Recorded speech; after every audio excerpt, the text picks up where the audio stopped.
Right then, students, so quick revision video on A Valediction of Weeping by Donne. Quick note on the title. It's been a while since I've done this, so amazingly I've moved from coffee to tea. And of course it's later in the afternoon now, so I'm not going to have any caffeine, a bit of decaf tea is what I've got. So, Valediction of Weeping. So valediction sort of actually means sort of like a farewell, really. Quite a formalised idea of a farewell.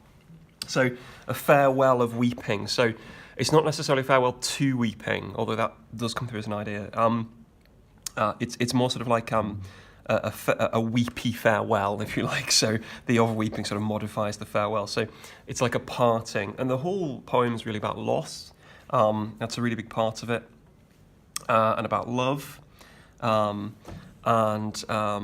about the sort of almost sort of beauty of loss, the beauty of tears, the beauty of a sort of relationship that's coming to an end, that was eternal, that was or thought to be like a true love, really. Okay, so we've got three sections. Okay, three stanzas. One of the most important things in this poem is the idea of the metaphysical conceit.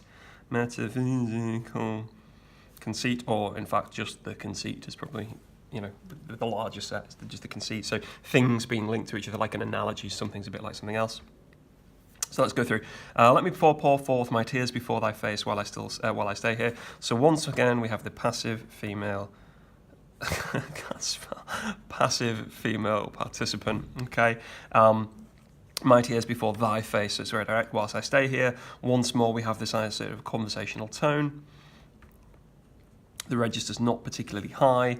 My tears before thy face, while I stay here, for thy face coins them. So the conceit here is this idea of sort of minting, and not like minted, in that sense, or mint, really good. But I suppose this is where it comes from, is the mint, like the royal mint. So the idea of making coins and giving value to coins. So thy face coins them, and thy stamp they bear, and by this mintage they are something worth. So it's sort of a weird sort of analogy to start with, really, a weird conceit. But my tears before thy face coins them. So my tears are as a result of you, sort of you've made them. Thy stamp they bear. So it's almost like you can see an image of her, I'm assuming, in the tear. And by this mintage, there's something worth. So quite a nice idea that the coins gains their sort of their value because they're created, they're stamped by the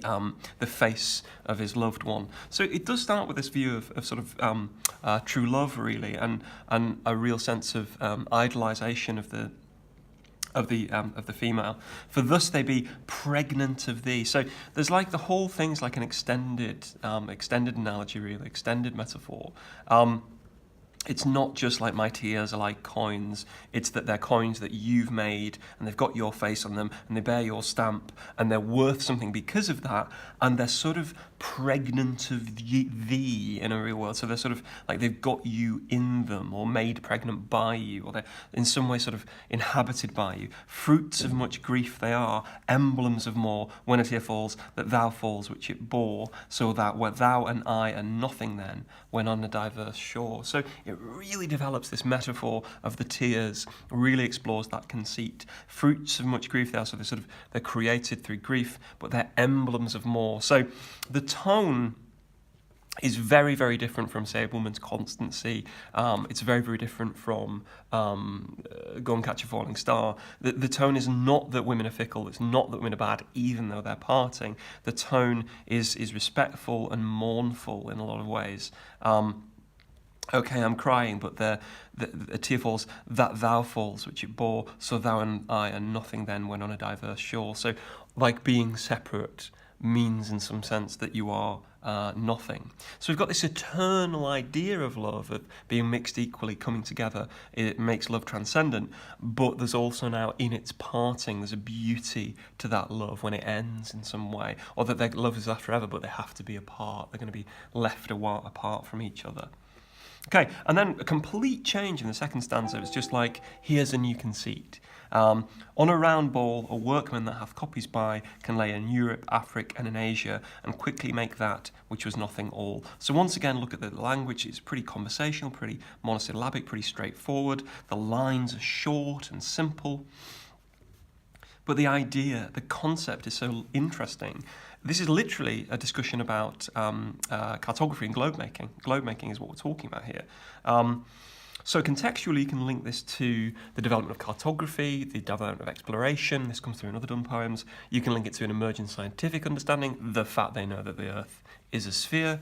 And it's also quite a sort of prosaic, down-to-earth start for a conceit, really, that, workman hath copies by. Here's a ball, and here's some maps, and a workman's putting them together, and so quickly makes that which was nothing, it was just some bits, all. You create a whole world just from some stuff. So doth each tear, he's back to tears again, so completely focusing, riffing on this idea of tears, which thee doth wear, a globe, yea, world, by that impression grow, till thy tears mixed with mine do overflow this world, by waters sent from thee, my heaven dissolved so. So he develops that even further. Now the tears that she doth wear, a globe, yea, world, by that impression grows. So it seems inconsequential, but it grows and becomes something like the whole world. So this idea of this sort of grief, but the grief is almost transcendent. There's something magical or powerful or incredible about the type of grief one can feel when having to part from someone one's in love with. I used the word one quite a lot there, didn't I? Right, a globe, yea, world, by that impression grow, till thy tears mixed with mine do overflow. He's interested in mixtures, of course. We've seen that in other Donne poems as well, when he's trying to explore this eternal, transcendent idea of love.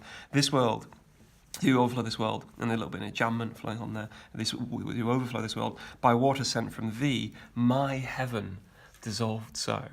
So there's a lovely idea, my heaven, about what that could refer to. So his desires, his future, his transcendent view of love is dissolving away through this incredible moment of grief. So it's extremely poignant, I think, in my view, quite beautiful, but it is about one of the most difficult emotions one can imagine, which is having to be separated from a loved one. Oh, more than moon. Now we develop that conceit even further. Now the tears are like, or more than, the moon, drawn up seas to drown me in thy sphere. So once again, we have this sort of scientific understanding, this emerging enlightenment scientific understanding of being used to express a metaphysical idea, which the ideas of love and connection.